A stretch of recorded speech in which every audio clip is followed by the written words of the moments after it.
तो आज हम एक ऐसी कहानी देखने जा रहे हैं जो वाकई में चौंकाने वाली है। एक ऐसी कहानी जहां सोशल मीडिया की दुनिया और असल जिंदगी का टकराव इतना भयानक हुआ कि एक जान चली गई। ये कहानी है अहमदाबाद इंस्टाग्राम केस की। अगर हिम्मत है तो हमारे इलाके में आओ, जो कर सकते हो कर लो। ये सिर्फ कुछ शब्द नहीं थे, ये एक इंस्टाग्राम स्टोरी का हिस्सा थे, और यही वो लाइनें थीं जो इस पूरी दुखद घटना की वजह बनी। तो सवाल ये है कि आखिर हुआ क्या था?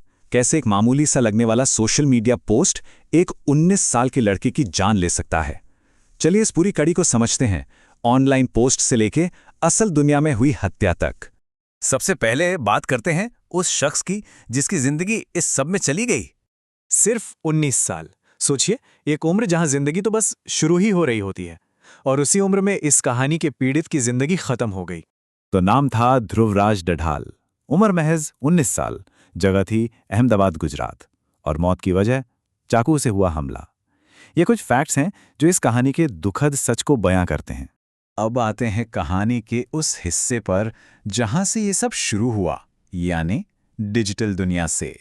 देखिए, ये समझना बहुत जरूरी है कि ये जो इंस्टाग्राम पोस्ट थी ना, ये कोई अचानक हुई चीज नहीं थी। इसके पीछे एक लंबी कहानी थी जिसे हम कहते हैं पुरानी दुश्मनी। मतलब दो गुटों के बीच नफरत और रंजिश पहले से ही सुलग रही थी। ये स्लाइड ना इस पूरे केस का सार बताती है। जरा देखिए, एक तरफ है डिजिटल दुनिया जहां एक इंस्टाग्राम स्टोरी होती है, एक सोशल मीडिया की चुनौती जो 24 घंटे में गायब भी हो जाती है, और दूसरी तरफ है असल दुनिया की कड़वी सच्चाई, एक पुरानी दुश्मनी, एक हिंसक टकराव और एक ऐसा नतीजा जिसे कभी बदला नहीं जा सकता। और ये कोई प्राइवेट मैसेज नहीं था, ये चुनौती सबके सामने रखी गई थी, पब्लिकली।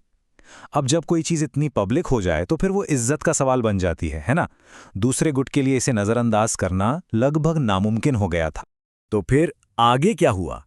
कैसे ये ऑनलाइन धमकी एक असली घातक टकराव में बदल गई? तो देखिए ये सब कितनी तेजी से हुआ। पहला कदम, ध्रुवराज ने वो इंस्टाग्राम स्टोरी डाली। दूसरा, किशन भरवाड़ के ग्रुप की नज़र उस पर पड़ी और उन्होंने इसे एक खुली चुनौती की तरह लिया। तीसरा, वो लोग अपनी जगह से निकलकर सीधे ध्रुवराज के इलाके खोखरा पहुंच गए। और चौथा, जो बहस से शुरू हुआ वो एक जानलेवा हमले पर खत्म हुआ। यही तो सबसे हैरान करने वाली बात है। स्क्रीन और सड़क के बीच का फासला महज कुछ घंटों में तय हो गया।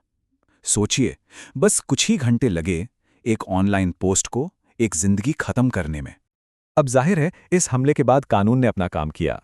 तो देखते हैं कि आगे क्या हुआ। हुआ ये कि ध्रुवराज को फौरन अस्पताल तो ले जाया गया, लेकिन उनकी जान नहीं बचाई जा सकी। पुलिस ने फौरन एक्शन लिया और मुख्य आरोपी के तौर पर किशन भरवाड़ का नाम सामने आया। कुल मिलाकर 6 लोगों को हिरासत में लिया गया, और जब जांच हुई तो वजह क्या निकली? वही इंस्टाग्राम स्टोरी।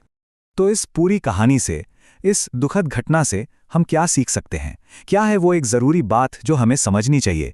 ये केस हम सबके सामने एक बहुत बड़ा सवाल छोड़ जाता है कि ये जो ऑनलाइन दुनिया की बहादुरी है, ये कहां पर खत्म होती है और असल दुनिया का खतरा कहां से शुरू हो जाता है? इनके बीच की वो लकीर आखिर है कहां? और इसका जवाब शायद यही है कि दोनों के बीच कोई लाइन है ही नहीं। ये केस एक बहुत ही दुखद रिमाइंडर है कि हम जो ऑनलाइन करते हैं वो असल में ही कर रहे होते हैं। ये दो अलग अलग दुनिया नहीं है। तो बस एक बात याद रखनी है, हमारे शब्दों के, हमारी पोस्ट्स के परिणाम होते हैं, और जैसा कि इस केस ने दिखाया, कभी-कभी ये परिणाम घातक भी हो सकते हैं।